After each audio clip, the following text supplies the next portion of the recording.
So running வந்து boring ஆக்டிவிட்டின்ட்டு நினச்சிங்க அப்படின்னா இந்த வீடியோ உங்களுக்கு அப்படின்னு சொல்லி லாஸ்ட் எபிசோடில் மெடிடேட்டிவ் ரன்னிங் பற்றி பேசணும். இந்த எபிசோடில் ரெண்டாவது ஒரு டெக்னிக், ரன்னிங்கை எப்படி வந்து நம்ம மோஸ்ட் இன்ட்ரெஸ்டிங் ஆக்டிவிட்டியாக மாற்றுறது அப்படிங்கிறது. கான்சியஸ் ரன்னிங், கான்சியஸ்னஸ் ரன்னிங் எப்படி வேணாலும் வச்சுக்கோங்க. அதாவது ஒரு சுய நினைவோடு ஓடுறது. நிறைய நேரம் ஓடும்போது மெக்கானிக்கலாக ஓடிட்டு இருப்போம். நம்ம உடல் அது பாட்டுக்கு, கால்கள் அது பாட்டுக்கு ஓடிட்டு இருக்கோம். நம்ம வந்து ரேண்டமாக எதையாவது பற்றி திங்க் பண்ணிட்டு போயிட்டுருப்போம். ஒரு திங்க் பண்ணுறது, நான் லாஸ்ட் இதில் சொன்ன மாதிரி மெடிடேட்டிவ் ரன்னிங்கில் திங்க் பண்ணுறது ஃபோக்கஸ்டாக டெலிபரேட்டாக திங்க் பண்ணிங்கன்னா அது குட். பட் சும்மா ரேண்டமாக எதையோ திங்க் பண்ணி போயிட்டு இருந்தீங்க அப்படின்னா it will be boring and unproductive. அப்போ இந்த கான்சியஸ் ரன்னிங் அப்படிங்கிறது என்னென்னா, நம்ம ஓட ஆரம்பித்த உடனே என்னென்ன உடலில் என்னென்ன பார்ட் வந்து இன்வால்வ் ஆகுது. கால் மசில்ஸ் இன்வால்வ் ஆகுது. கால்ங்கிறது கீழே இருந்து இடுப்பு வரைக்கும் உள்ளது. இந்த ட்ரங்க் பார்ட்டு, நம்முடைய கோர் மசில்ஸ் எல்லாம் வந்து என்கேஜ் ஆகுது. அப்புறம் கை என்கேஜ் ஆகுது, கழுத்து, எல்லாமே உடம்புல எல்லா பார்ட்டும் இன்வால்வ் ஆகக்கூடிய ஒரு சில ஆக்டிவிட்டிகளில் ரன்னிங் முக்கியமான ஆக்டிவிட்டி. அப்போது எல்லா பார்ட்டும் இன்வால்வ் ஆகுது, மனசும் இன்வால்வ் ஆகுது.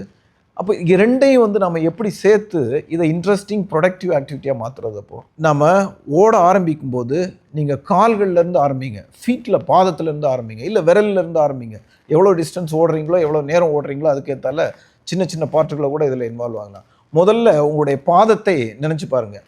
பாதம் ஒவ்வொரு தடவையும் வந்து ஒவ்வொரு ஸ்டெப்பும் எடுத்து வைக்கும்போது அந்த தரையில் டச் பண்ணக்கூடியதை ஃபீல் பண்ணுங்கள், உணருங்க, மனதார உணருங்க.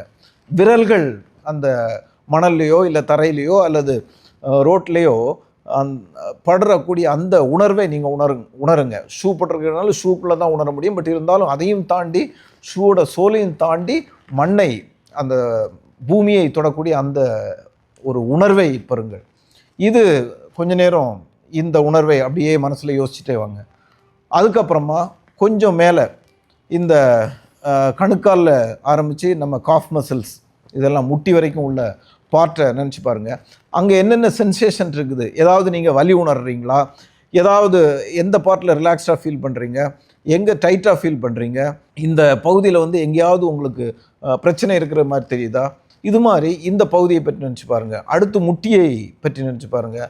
அப்புறம் தொடையில் உள்ள மசில்ஸ், லெஃப்ட் தை, ரைட் தை இது பண்ணலாம். அப்புறம் இடுப்பு, வயிற்றில் உள்ள ஃபேட் வந்து அப்படியே கரைஞ்சி காலுக்கு எனர்ஜி கொடுக்குறதா நினச்சி பாருங்கள். அப்படியே கோர் மசில்ஸு என்னென்ன மசில்ஸ் இருக்குங்கிறது நீங்கள் அப்படியே ரேண்டமாக கூட இது பண்ணலாம். இல்லை அப்படின்னா அந்த மசில்ஸை பற்றி படிச்சுட்டு என்னென்ன மசில்ஸ் இருக்குது அப்படின்ட்டு, எங்கெங்கே இருக்குது அப்படின்னு தெரிஞ்சுன்னா அந்த ஒவ்வொரு மசிலையும் வந்து நீங்கள் நினச்சி பார்க்கலாம். அடுத்து கைகள், விரல்கள், இது மாதிரி உடம்பில் உள்ள ஒவ்வொரு பார்ட்டையும் ஒவ்வொரு மசிலையும் நீங்கள் நினச்சி அதனுடைய அது என்ன பண்ணுது அப்படிங்கிறத உணரக்கூடிய வகையில் நீங்கள் ஓடினீங்க அப்படின்னா ஒரு பக்கம் it becomes a conscious running. உங்களுக்கு ப்ரொடக்டிவாகவும் இருக்கும், அதே நேரத்தில் வந்து இன்ட்ரெஸ்டிங்காகவும் இருக்கும், போர் அடிக்காமல் இருக்கும். இன்னொரு பக்கம் நீங்கள் ஐயோ இவ்வளோ ஓடிட்டோமா இதுக்கிடையில் அப்படிங்கிற ஒரு ஃபீலிங்கை கொடுக்கும். ஸோ ஒரு பக்கம் ஃபிட்னஸ், இன்னொரு பக்கம் இந்த பலன்கள், productivity out of running. So try பண்ணி பாருங்கள். I hope you will enjoy.